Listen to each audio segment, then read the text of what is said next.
Hi, I'm Brian Mullin, and this is Balls Out Physics, Episode 3, Centripetal Force, Gravity, and the Sun.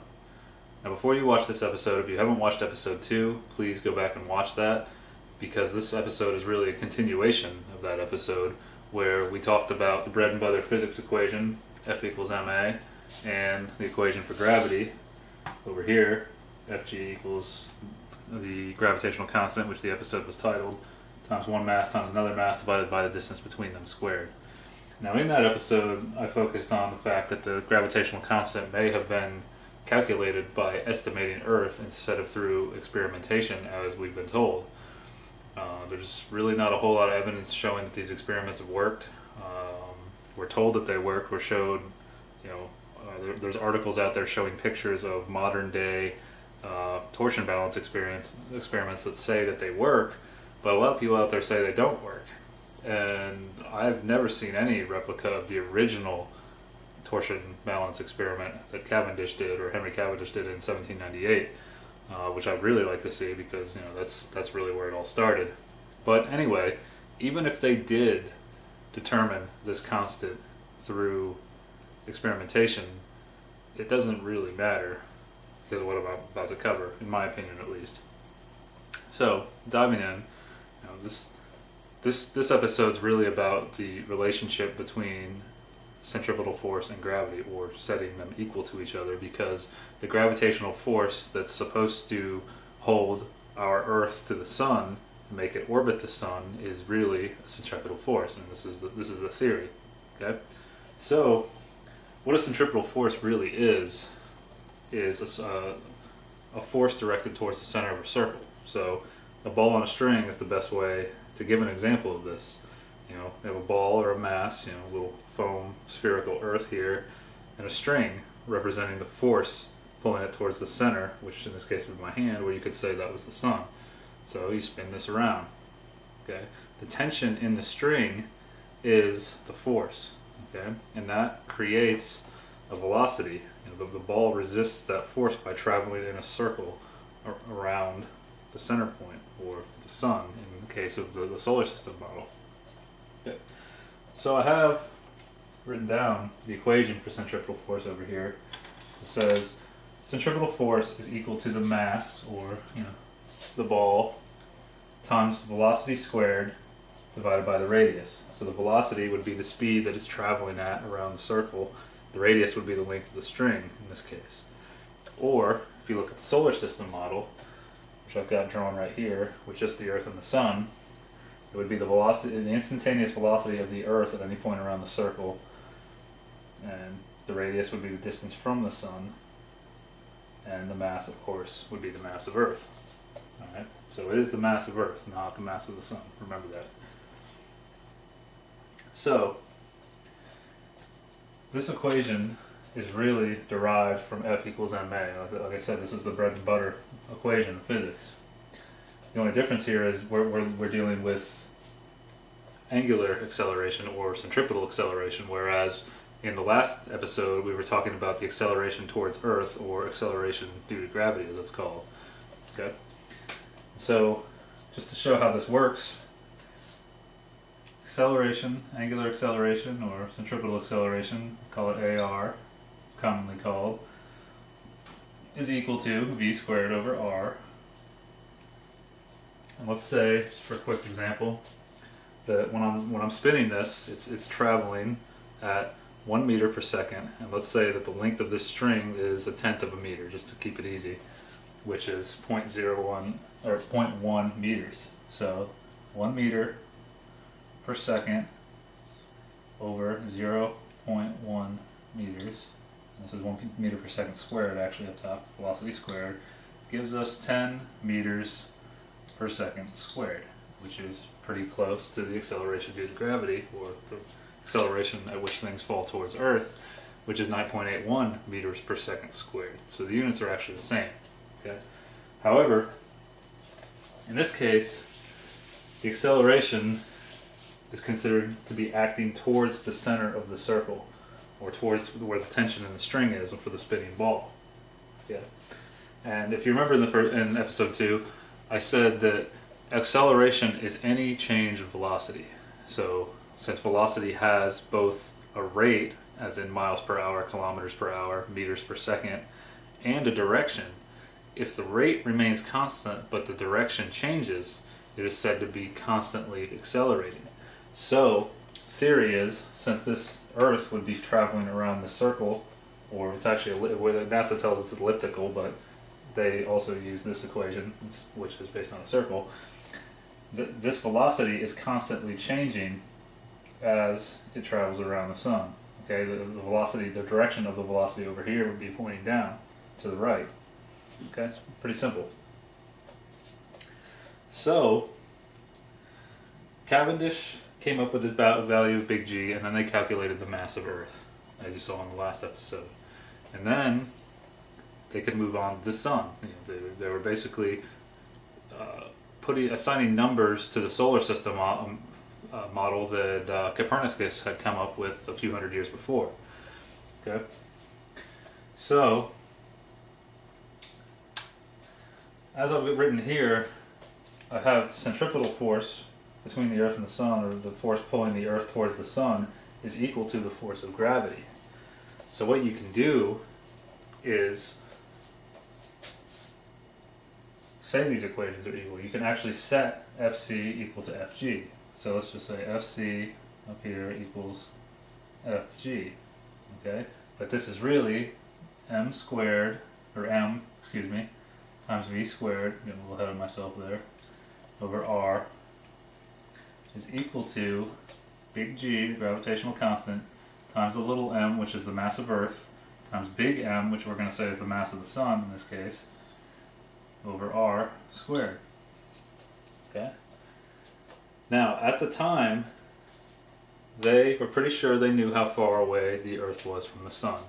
They used sextants and other devices to get a measurement. Now, of course, the way a sextant works, as I've looked into, the Sun can either be a few thousand miles away and 32, 33 miles in diameter, or it can be 93 million miles away and have a diameter that's 100 times the Earth. It's either or, based on how a sextant works. I haven't used one yet. I'd really like to.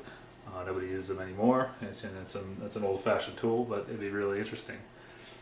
But anyway, let's assume that they were right, and the actual distance in meters is, or in kilometers, is 149.6 times 10 to the 6 kilometers, according to NASA's fact sheet. And so the mass of Earth, just like the mass of the man in episode 2, cancels out. Kind of funny how this gravity equation kills the smaller mass. Anyway, it's nature, right? That's what we're told. So now you have the mass of the Sun, you've got the velocity of the Earth, which you know because you know the radius of Earth, and you can calculate the circumference of the circle, or the distance it travels around the Sun, which circumference, I'll write that over here, is equal to 2 pi r. Okay? So they already knew the distance, so they can figure out the velocity, because velocity is really distance over time. So what they can do is say that velocity is equal to 2 pi r, and we'll call over big T. In physics, big T is usually considered a period, or the time it takes to make one revolution, which in this case they thought was 1 year, because the Sun does its thing in 1 year. 4 seasons it takes, though they tell us 365 and a quarter days, which actually comes out to 31,557,600 seconds, which is what you would have to do to make all these units work. But I'm not going to go through all the numbers. I'm just going to show the algebra to show how this was done. And you can look this up. This is all over the internet. So we need to isolate the mass of the Sun. We have everything else. We have the velocity, which can be calculated with this equation. We have the radius. Radius is the same over here, and they had the gravitational constant, which who knows how that was really determined, but it doesn't matter. Okay, so showing some simple algebra here, you could say multiply this side times r squared over g, multiply this side times the same thing, r squared over g, just to show the steps. So R squared cancels, G cancels, G cancels. Over here you've got R squared times V squared over G times R. And then this R cancels. So you really just have R times V squared over G is equal to the mass of the sun. And that comes out to 1,988,500 times 10 to the 24th kilograms. Now this is many, many times more massive than the Earth. The Earth is actually 5.97 times 10 to the 24th kilograms, I think. Is that written down? Yep, roughly. So, many, many times more massive than the Earth is what we're told. Which, you know, see the solar system model, the sun appears huge compared to all the planets. So, with this relationship now, they calculated the mass of the sun. But as you saw in the example, the mass of the Earth that's orbiting the sun cancels. So, well, the first time I did this, I kind of got a little excited at first, but then I realized, well, the mass of whatever's orbiting the sun just cancels out. It doesn't matter. And so I said, well, what can we do now? You know, because I thought for a minute I'd get to go calculate the mass of Jupiter and Mars. For some reason, I've always liked Jupiter, and that was my first thought. And I said, well, no, you can't, because the mass cancels out, as I showed. So let's go back. Get that equation back up here. What you can do, what people have realized though, is since V is actually equal to 2 pi r over the period, you can say V squared is equal to 4 pi squared times r squared over t, over the period squared. See, it's just this times itself squared. Okay, so going back to that original equation, we can write the centripetal force equation now, with that original relationship, that is. We can substitute this for V squared, and that'll give you that'll give you 4 pi squared times r squared over r, because r was still on the bottom, and this t squared comes down here, over r times the period squared. This r cancels and that r cancels, so you get 4 pi squared r over the period squared, or big T squared. Okay, and then set that equal to big G times little m times big M, mass of the sun, divided by r squared. Okay, now mass cancels again. But what you can do now, since you know the mass of the sun, or what they say you can do now, is determine the distance of anything orbiting the sun if you know the amount of time it takes, or the orbital period of that object, right? This is what's currently done. So what this breaks down to is you need to get r by itself, because r is the distance, right? Once you get r, you can determine the velocity as well, according to the theory. So to get r by itself, we multiply this side times r squared. Let's do r squared over 1. And this side times r squared over 1. That gives us 4 pi squared r cubed equals, cancels on this side, g times big M. And then we want to get r by itself over here, so we just divide by r pi, or by 4 pi squared. I'm not going to actually show the steps, but we'll just say r cubed equals g m, nope, I missed t, cubed. And let me just write this out. What this actually works out to, instead of doing all the algebra for you guys, I can do it, I've already done it. And if you look this up, this is the period equation. R ends up being, so I'm not boring you with all the algebraic steps, the cube root of the gravitational constant times the mass of the sun times the period squared over 4 pi squared. Okay, that's what this breaks down to. You can solve for r. And so what they say is that if you know the period, like for instance, Jupiter takes 11.86 years to do its thing. You know, we see it, if you pick a point in the sky and you record where it is in the sky, it will take 11.86 years to get back to that point. People have been watching these things, the wandering stars, as the ancients used to call them, or the planets, 8 of them, that, well, 7 we can see, we're supposed to be on one of them, since the beginning of time, as far as we know.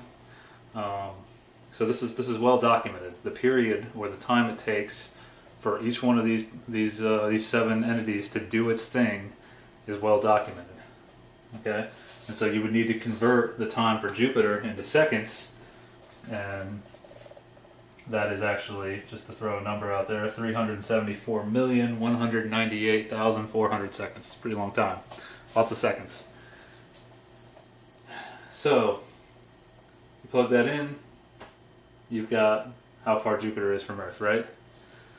Well, I don't really agree with this. And the reason I don't is because we got to back up here.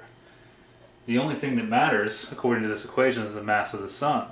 The mass of Jupiter doesn't matter, so Jupiter could be a golf ball, or it could be, what they tell us, something with a mass of 318 Earths, roughly. So, based on this, the mass doesn't matter. What about this over here? This original proportion that I talked about in episode 2. As the mass of each object increases, the force of gravity increases. As the mass of one of those objects decreases, the force of gravity decreases. But the way I look at this, it's saying that the Sun controls only. Let's back up a little bit. Maybe I'm getting a little ahead of myself here. Go back to this original relationship. We don't need to do this anymore. We'll go back to just keeping it simple. You say the centripetal force Fc. You say the centripetal force Fc is equal to the mass of the object orbiting the Sun, which we still have as the Earth here, or Jupiter, or Mars, or whatever you want it to be, times the velocity of that planet or wandering star, divided by the distance from the Sun, r, is equal to the gravitational constant times the little m, which is the mass of Jupiter or Mars or Earth or whatever, times big M, which is the mass of the Sun. I'll write M Sun here to clarify that, times the distance that object is from the Sun squared, and that's equal to the force of gravity. These are said to be equal, and this is how the solar system was built, or that's how we applied numbers, or they applied numbers to our solar system. Okay. Well, this math is canceled.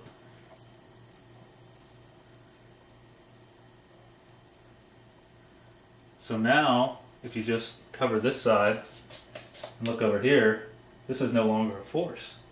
You need this mass to have a force, right? Just like you need a force down here. Or if you cover this side, this is no longer a force because the gravitational constant needs the units of mass, in this case kilograms squared. So this is no longer a force. So if you cancel out these little masses, you cancel out the force. You can't have your cake and eat it too, so to say. This defies logic, in my opinion. How can you say that the mass of the object orbiting the Sun does not matter? It does, because that's what creates the force. This says that the force goes away, so then what happens? This doesn't make sense. But if you go back to that equation that I showed, you say R equals the cube root of G, which you can solve from this, just to show this again, times the mass of the Sun, times the period of the object orbiting the Sun, how long it takes to go around one time, divided by 4 pi squared. If you take the period of any of the planets, I did all the planets, even Earth, or the wandering stars, and you plug this time in, you get the exact radius, roughly the exact radius that NASA has on their fact sheet from every one of the planets, their fact sheet. So, you know, I've looked into this for a while and I've been aware of how masses are calculated.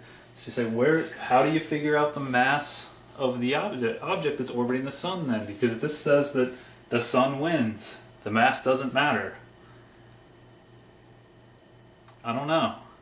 Well, what they say is they observe the object. They observe Jupiter, for example, and they observe the moons that they tell us are orbiting Jupiter.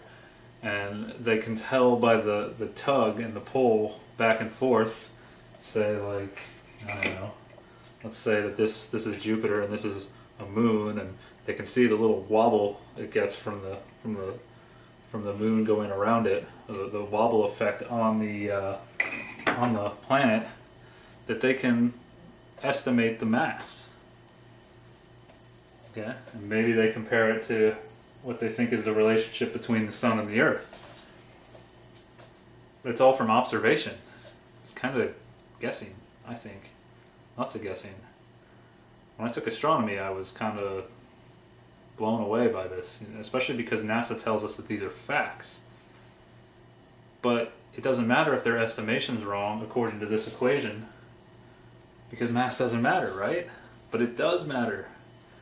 This equation right here, this gravity equation, causes these two forces to cancel out. Just like in episode 2, when you set this equation equal to the weight equation, the smaller mass is eliminated. This is... how have we gotten this far? Is what I'm asking. I mean, this is my opinion, but I don't understand how the smaller mass cannot matter. In both equations depend on that smaller mass. Just because the mathematics works doesn't mean it's logical. This is a huge mistake that I think we've been making for years. If somebody writes an equation and the math works, things cancel out and you get a number, and we think we've actually figured something out, but you always have to employ logic.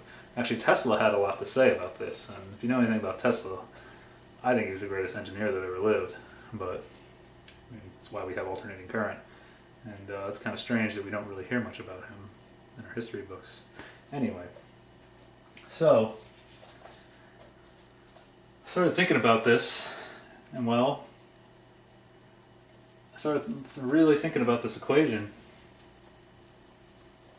and how it came about, and how it makes this guy over here win. Sun wins. Sun controls. And I started thinking about who came up with the solar system model. And that was a man named Copernicus. You can look this up. Copernicus was the first person to propose the solar system model.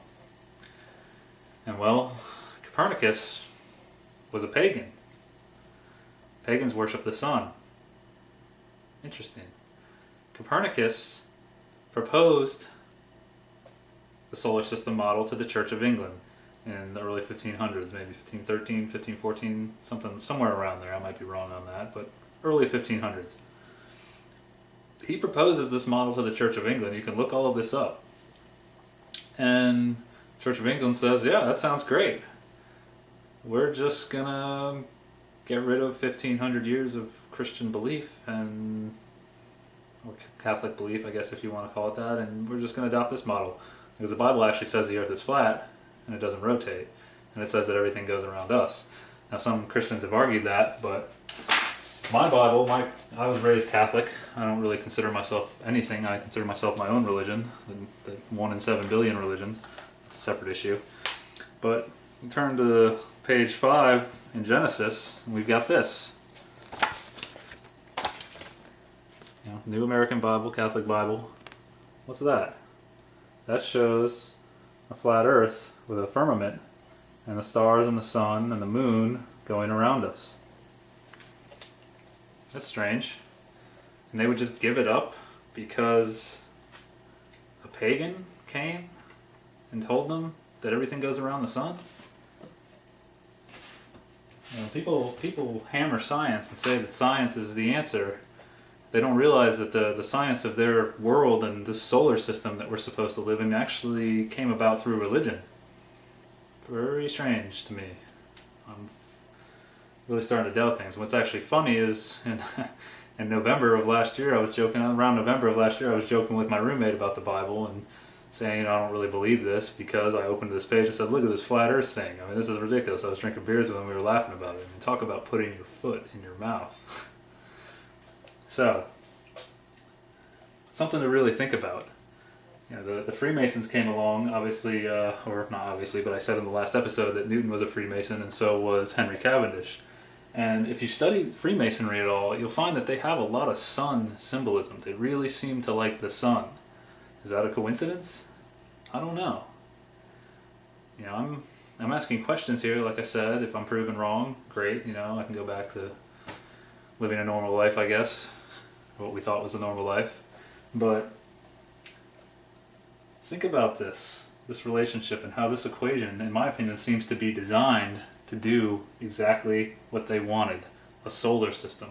To make us revolve around the sun, or to make us worship the sun. Are we worshiping the sun through science and we don't even realize it? You should look into some of these organizations, some of these secret societies that seem to be prevalent throughout politics, science, or even religion. The Vatican has a lot of sun symbols too, which I find very strange. Why did they give up what the Bible said in 1500? Something else to really think about. You know, since I started studying this, I've started watching the sun. Now, I don't recommend looking directly at the sun because you'll see spots for a little while.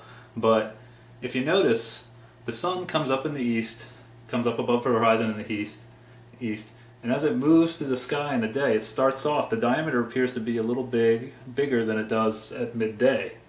And it's very noticeable when you look at the moon this way. The moon does the same thing. The sun and the moon move through our sky at the same way, really. I mean, of course, the sun is moving faster than the moon. It seems like, you know, the moon has a different period compared to the sun, but they both do the same thing. You would think if one's going around us and we're going around the other, and the other moves through our sky because we're spinning around our axis, you know, if we live on a ball Earth, you know, if this is our axis and we're spinning and this is what makes the sun move through our sky, that they wouldn't do the exact same thing. Actually, I think it would be very clear to us that we are rotating relative to the sun and that we are moving around it. But they both do the same thing. Think about that. How is that possible? I think they're both going around us. How can they not be? I don't know. Maybe I can be proven wrong on that. But if you want to look at the sun, I highly recommend getting a welding mask. It's really cool to look at the sun through one of these because it looks green and you can actually see that it's about the same diameter as the moon. It looks identical to the moon when you look through it through one of these. So, asking questions again, but pay attention to the sun and watch the moon and ask yourself, what do you think? Are we going around the sun, or is it going around us, just like the moon? I don't know. But I'm going to keep watching it, because it's interesting. And I really want to know what my world is. We all need to work together and figure this out. So until next time, we'll be talking about a thermosphere, and maybe something else in episode 4. See you then. Peace.